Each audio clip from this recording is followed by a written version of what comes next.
எல்லாருக்கும் வணக்கம். இன்றைக்கி நம்ம onion tomato uttapam sprinkled with idli பொடி தான் பார்க்க போகிறோம். இது ரொம்ப ஸ்பைஸியாக ரொம்ப டேஸ்டியாக இருக்கும்.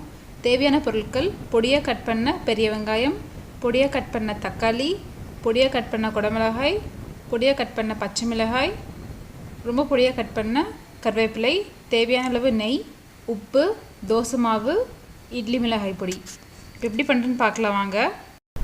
ஒரு தோசைக்கல்லை சூடு பண்ணி ஒரு ஸ்கூப் மாவு எடுத்து மொத்தமாக ஊற்றிக்கணும். மெல்லிசாக ஊற்றக்கூடாது. பொடியாக கட் பண்ண பெரிய வெங்காயத்தை எல்லா பக்கமும் நல்லா தூவிடணும்.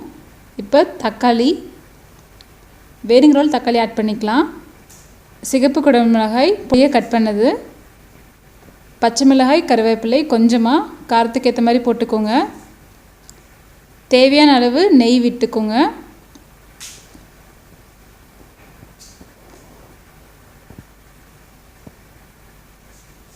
ஃபஸ்ட்டு தோசை எடுக்கும்போது எல்லா பக்கமும் எடுத்து விட்டுட்டு அதுக்கப்புறமே தோசையை திருப்பி போடலாம். திருப்பி போட்டதுக்கப்புறம் நல்லா அமுத்தி விடுங்க. அதனால வெங்காயம் நல்லா ஒட்டிக்கும், மாவோட தனியாக உதிர்ந்து வராது. இப்போ இது நல்லா ரெண்டு பக்கமும் வெந்துருச்சு. பிளேட்டில் போட்டுக்கலாம்.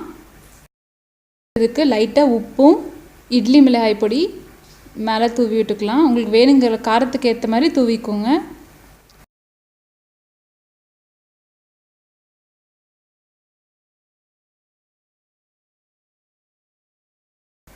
இதே மாதிரி இன்னொரு ஊத்தாப்பமும் பண்ணிக்கலாம். நீங்கள் தோசைக்கல்லையே கூட உப்பும் தேவையான அளவு இட்லி மிளகாய் பொடியும் தூவிக்கலாம். நம்ம ஆனியன் டொமேட்டோ ஊத்தாப்பம் இப்போ ரெடி ஆயிடுச்சு. இதுக்கு நீங்கள் என்ன சட்னி வேணாலும் நல்லாயிருக்கும். இங்கே நாங்கள் தேங்காய் சட்னி பண்ணியிருக்கோம். அவ்வளோதான், ரெடி. இதை வீட்டில் ட்ரை பண்ணிவிட்டு எப்படி இருக்குன்னு சொல்லுங்கள். எப்பயுமே இட்லி தோசைன்னு தான் பண்ணுவோம். இது ரொம்ப சிம்பிள், ஆனால் அடிக்கடி நான் பண்ண மாட்டோம். அடிக்கடி பண்ணுற இட்லி தோசைக்கு பதிலாக இதையும் ட்ரை பண்ணுங்கள்.